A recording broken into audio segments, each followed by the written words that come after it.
ஐயனார் துணை சிறையில் அடுத்த வர எபிசோடில் நம்ம நிலாவுக்கும் சோழனுக்கும் ஒரு வழியாக நல்லபடியாக கல்யாணமும் முடிஞ்சிருது.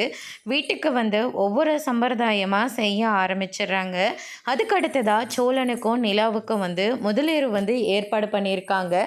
அதுக்கு அடுத்ததாக வந்து பார்த்திங்கன்னா சோழனும் நிலாவும் ரூம்க்கு போயிடுறாங்க. சோழன் இருந்துட்டு ரொம்பவே வெக்கப்பட்டுருக்காரு. நிலாவோட தோல் மேலே கையும் போடுறாரு. நிலா இருந்துட்டு கையை பிடிச்சிக்கிட்டு, சோழன் நீங்கள் முன்னே இருக்கிற மாதிரியெல்லாம் கிடையவே கிடையாது. நான் உங்களோட ஒய்ஃப், நீங்கள் என்னுடைய ஹஸ்பண்ட்.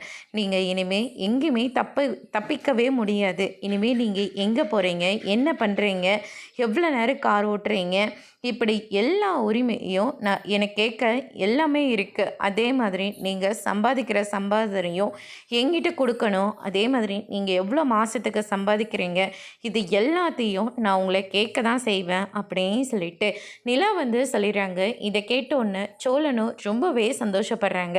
அது மட்டும் இல்லை சோழன், நீங்கள் எந்த அளவுக்கு சம்பாதிக்கிறீங்களோ அந்த அளவுக்கு நம்ம நினச்சதை தொட்டுடலாம் அப்படின்ற மாதிரியும் சொல்லிடுறாங்க. அதுக்கடுத்ததாக சரி நிலான்னு சொல்லிட்டு தோல் மேலே கை போடுறாங்க. எங்கடா நிலா தப்பாக எடுத்துப்பாங்களோ நினச்சிக்கிட்டு கையை எடுத்துடுறாங்க. நிலாவே தான் தோல் மேலே சாஞ்சிக்கிறாங்க. சோழன் இருந்துட்டு ரொம்பவே சந்தோஷத்தில் இருக்காங்க. அதோடு இன்னைக்கான பிரம்ம முடிச்சிருக்காங்க. இனி ஐயனார் துணை சீரியலில் அடுத்தடுத்து என்னெல்லாம் நடக்க போகுதுன்றதை வெயிட் பண்ணி பார்க்கலாம். தேங்க்யூ.